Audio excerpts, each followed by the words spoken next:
সম্মানিত দর্শক, আসসালামু আলাইকুম। আশা করছি সকলে ভালো আছেন এবং আপনাদের দোয়ায় আমরাও ভালো আছি। তো বন্ধুরা, বিভিন্ন সময় আমরা বিভিন্ন ফটোর ব্যাকগ্রাউন্ড চেঞ্জ করা শিখিয়েছি, তবে আজকে এমন একটি কঠিন ছবির ব্যাকগ্রাউন্ড চেঞ্জ করা শিখাবো। তো এমন একটি ছবির ব্যাকগ্রাউন্ড যদি আপনাকে চেঞ্জ করতে হয়, তাহলে কিন্তু কখনোই কুইক সিলেকশন টুলসের মাধ্যমে আপনি কিন্তু এই ছবিটার ব্যাকগ্রাউন্ড চেঞ্জ করতে পারবেন না।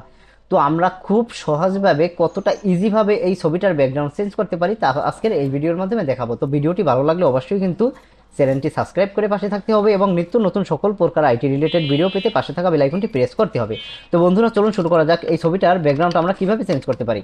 তো এর জন্য বন্ধুরা, প্রথমে আমাকে এই ছবিটাকে যে লেয়ারটি রয়েছে লেয়ারটিকে কপি করতে হবে। তো আমি ছবিটাকে ডুপ্লিকেট করার জন্য কন্ট্রোল জে বাটন প্রেস করলাম। এখানে দেখেন, কন্ট্রোল জে বাটন প্রেস করার সাথে সাথে আমার কিন্তু লেয়ারটি ডুপ্লিকেট হয়ে গেল। এখন আমার ডুপ্লিকেট বা কপি যে লেয়ারটি রয়েছে, উপরের যে লেয়ারটি রয়েছে, সেই লেয়ারটিতে সিলেক্ট থাকা অবস্থায় আমি যাব চ্যানেল অপশনে। চ্যানেল অপশন থেকে আমি প্রত্যেকটা আইকন, যে আইকন রয়েছে, প্রত্যেকটা অফ করে দিয়ে শুধুমাত্র ব্লু যে আইকনটি রয়েছে সেই আইকনটি অন রাখবো। এখন আমাকে যে কাজটি করতে হবে, control plus L button press করতে হবে, তাহলে আমার কালার ব্যালেন্স নামের একটি বক্স চলে আসবে। এখান থেকে আমি ব্ল্যাকটাকে আরও ব্ল্যাক করে দিব এবং হোয়াইটটাকে আরও হোয়াইট করে দিব, ঠিক আছে? তাহলে আমার এমন হয়ে যাবে, ছবিটা সম্পূর্ণ ব্ল্যাক অ্যান্ড হোয়াইট হয়ে যাবে।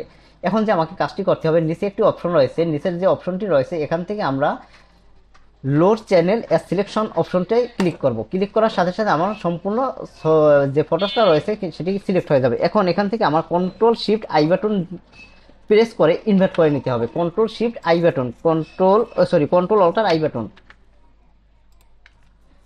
হ্যাঁ, কন্ট্রোল শিফট আই বাটনটি প্রেস করে আমি এটাকে ইনভার্ট করে দিলাম। ইনভার্ট করার পরে আমাকে যেতে হবে চ্যানেলে এবং এখান থেকে আমার করতে হবে এই ছবিটাকে ডুপ্লিকেট করতে হবে। আমি এখন যে নিচের যে লেয়ারটি রয়েছে নিচের লেয়ারটিতে সিলেক্ট করব এবং এটাকে ডুপ্লিকেট করে দিব।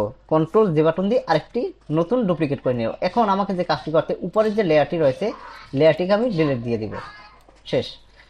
নিচের লেয়ারটিতে আমরা নিচের লেয়ারটিতে এখন সিলেক্ট করব। সিলেক্ট করার পরে নিচের যে অপশনটি রয়েছে দেখেন, create new file and adjustment layer থেকে আমরা একটি সলিড কালার নিয়ে নেব। দেখেন বন্ধুরা, আমরা যে কালারটা নেব সেই কালারের কিন্তু আমাদের ব্যাকগ্রাউন্ডটা চেঞ্জ হয়ে গেল। তো খুব সহজে কিন্তু আমরা এমন একটি কঠিন ছবির ব্যাকগ্রাউন্ড কিন্তু চেঞ্জ করে ফেললাম। দেখেন বন্ধুরা, কত সুন্দর এবং ইজিভাবে আমরা কিন্তু এই ছবিটার ব্যাকগ্রাউন্ড চেঞ্জ করে ফেলেছি। তো আপনি চাইলে যে কোনো ছবির ব্যাকগ্রাউন্ড খুবই ইজিভাবে সেম টেকনিক ব্যবহার করে ব্যাকগ্রাউন্ডগুলো চেঞ্জ করতে পারবেন। তো বন্ধুরা, ভিডিওটি ভালো লাগলে কিন্তু অবশ্যই চ্যানেলটি সাবস্ক্রাইব করে পাশে থাকতে হবে এবং নিত্য নতুন সকল প্রকার আইটি রিলেটেড ভিডিও পেতে পাশে থাকা বেল আইকনটি প্রেস করতে হবে। তো বন্ধুরা, সকলে ভালো থাকবেন, সুস্থ থাকবেন, আমাদের জন্য দোয়া করবেন, এই কামনা নিয়ে আজকের ভিডিও এখানে শেষ করছি। আল্লাহ হাফেজ।